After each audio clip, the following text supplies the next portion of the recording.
Bismillahirrahmanirrahim. Assalamualaikum warahmatullahi wabarakatuh. Perkenalkan, nama saya Khairul Udin, mahasiswa dari UIN Sumatera Utara, Fakultas Usuluddin, Prodi Ilmu Al-Quran dan Tafsir. Jadi, di video kali ini, saya ingin menjelaskan tentang syarat-syarat hadis sahih.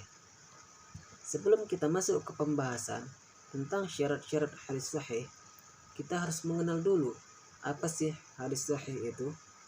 Maka timbullah beberapa pertanyaan tentang yang meliputi hal itu, seperti apa sih pengertian dari hadis sahih, begitu apa saja sih syarat-syarat hadis sahih itu, serta bagaimana sih contoh dari hadis sahih itu.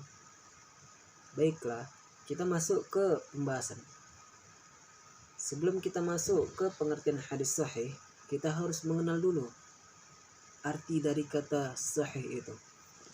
Secara etimologi, kata sahih berarti yang sehat, yang selamat dari aib, yang benar, yang sah, dan yang sempurna. Dengan demikian, dapat dikatakan bahwa hadis sahih adalah hadis yang sehat, hadis yang sah, dan hadis yang selamat. Secara terminologi, hadis sahih didefinisikan secara varian oleh para ulama dari sisi kepadatan dan keringkasannya.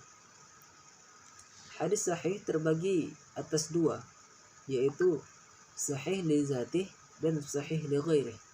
Apa sih sahih li zatih itu? Sahih li zatih adalah sebuah hadis yang mencakup semua syarat hadis sahih dan tingkatan rawi berada pada tingkatan yang pertama.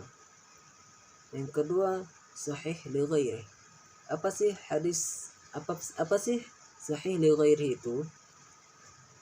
Hadis ini dinamakan li ghairi karena kesahihan hadis ini disebabkan oleh sesuatu yang lain. Dalam artian, hadis yang tidak sampai pada pemenuhan syarat-syarat yang paling tinggi. Seperti David, seorang rawi, tidak pada tingkatan pertama. Hadis jenis ini merupakan hadis hasan yang mempunyai beberapa penguat. Artinya, kekurangan yang dimiliki oleh hadis ini dapat ditutupi dengan adanya bantuan hadis dengan teks yang sama yang diriwayatkan melalui jalur yang lain.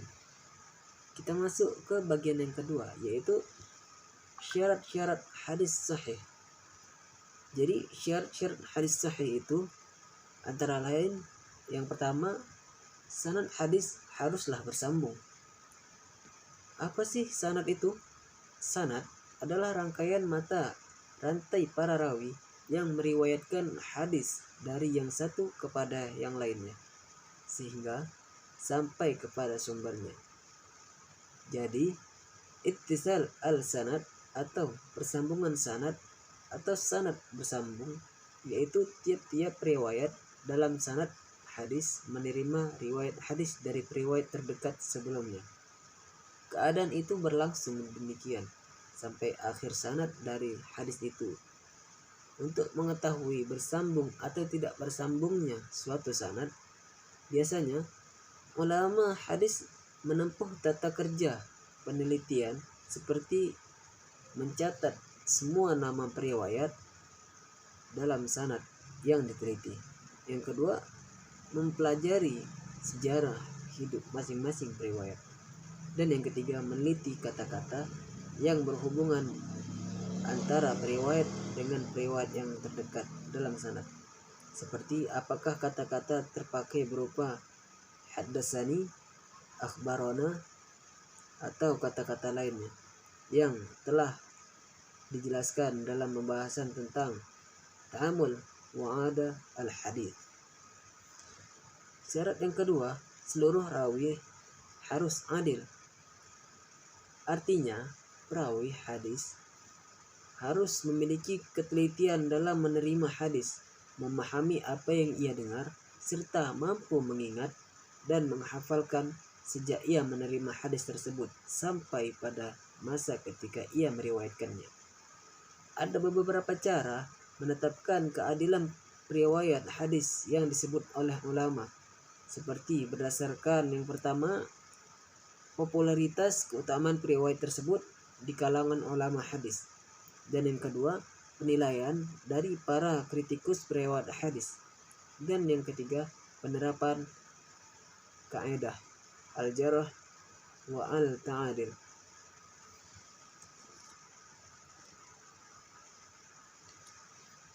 Dabit menurut istilah adalah perhatian yang penuh seorang perawi terhadap apa-apa yang didengarnya. Ketika ia menerima sebuah riwayat serta memahami apa yang dengarnya itu hingga ia menyampaikan kepada orang lain. Ada beberapa ragam kedabitan, diantaranya seperti dabit sodar, yaitu kemampuan seorang rawi untuk menetapkan apa yang telah didengarnya di dalam hati, maksudnya dalam menghafal dengan hafalan yang sempurna, sehingga memungkinkan baginya untuk menyebutkan hadis itu kapanpun dikehendaki dalam bentuk persis seperti ketika ia mendengar dari gurunya. Yang kedua, dhabit kitab, yaitu terpelihara bukunya dari kesalahan yang menjadi tempat untuk mencatat hadis atau khobar yang telah didengar dari salah seorang atau beberapa gurunya, dengan direkomendasikan dengan kitab asli dari guru yang ia dengarkan hadisnya, atau diperbandingkan dengan kitab-kitab yang terpercaya kesahihannya. Yang ketiga, tam dhabit, dalam keterpaduan antara dhabit sudur dengan dhabit kitab sehingga menjadi sempurna apabila seorang periwayat terkumpul dua sifat, adil dan dhabit, maka ia adalah hujjah dan hadisnya harus diamalkan. Dalam hal ini periwayat disebut thiqah karena bersifat jujur dan kuat hafalan, yang mampu menyampaikan hadis dengan lancar seperti ia mendengarnya. Jika perawi cacat faktor kesiqahannya, maka hadis dinilai cacat sesuai tingkat kecacatannya. Terhindar dari syadz. Syadz secara bahasa itu artinya apa sih? Jadi secara bahasa artinya hadis yang diriwayatkan oleh seorang periwayat bertentangan dengan hadis dari periwayat yang lain lebih kuat darinya. Terhindar dari ilat. Kata ilat secara lughawi berarti sakit. Ada pula yang mengartikan sebab dan kesibukan. Adapun dalam terminologi ilmu hadis, ilat didefinisikan sebagai sebuah hadis yang di dalamnya terdapat sebab-sebab tersembunyi yang dapat merusak kesahihan hadis yang secara lahir tampak sahih. Ilat di sini adalah cacat yang menyelinap pada sanad hadis, sehingga kecacatan tersebut pada umumnya berbentuk sanad tampak bersambung dan sampai kepada Nabi. Ternyata muttasil tetap hanya sampai kepada sahabat. Yang kedua, sanad yang tampak muttasil dan marfu' ternyata muttasil, tetapi hanya riwayat sahabat dari sahabat lain dan lain sebagainya. Kita masuk ke contoh hadis sahih. Contoh hadis sahih itu seperti hadis riwayat Bukhari. Telah menceritakan kepada kami Abdullah bin Yusuf, ia berkata, telah mengkhabarkan kepada kami Malik dari Ibnu Syihab dari Muhammad bin Jubair bin Mat'ami dari ayahnya, ia berkata, aku pernah mendengar Rasulullah sallallahu alaihi wasallam bersabda dalam salat maghrib surat At-Tur.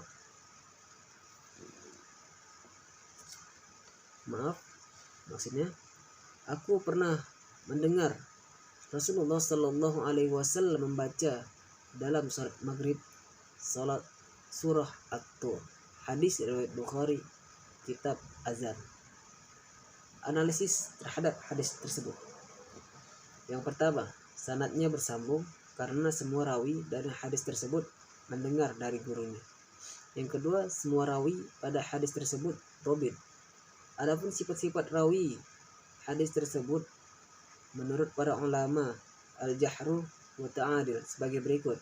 Abdullah bin Yusuf siqat muttaqin. Malik bin Anas Imam Hafiz. Ibnu Syihab Al-Juhri ahli fiqih bin Hafiz. Muhammad bin Jubair siqat. Zubair bin Mut'ami sahabat. Yang ketiga, tidak syaz karena tidak ada pertentangan dengan hadis yang lebih kuat serta tidak cacat. Jadi, kesimpulan dari pembahasan kita pada kali ini yaitu sebuah hadis bisa dikatakan sahih apabila memenuhi beberapa syarat, yaitu sanadnya bersambung, terus dari perawi ke perawi hingga ke Rasulullah Shallallahu Alaihi Wasallam. Rawi yang adil dalam artian tidak menyimpang dan tidak melakukan pekerjaan maksiat. Rawi yang dhabit yang berarti seorang perawi yang meriwayatkan hadis memiliki kemampuan menghafal yang bagus dan tidak terpatah-patah dalam meriwayatkan sebuah hadis. Dan tidak ada kejanggalan serta tidak cacat dalam hadis tersebut. Mungkin sekian penjelasan yang mampu saya jelaskan tentang syarat-syarat hadis sahih ini. Lebih dan kurang saya mohon maaf, kepada Allah saya mohon ampun. Kata pepatah, kata pepantun, jika ada jarum yang patah, tolong jangan disimpan di dalam peti. Jika ada kata-kata saya yang salah, mohon jangan dimasukkan ke dalam hati. Akhirul kalam, wabillahi taufiq wal hidayah. Assalamualaikum warahmatullahi wabarakatuh.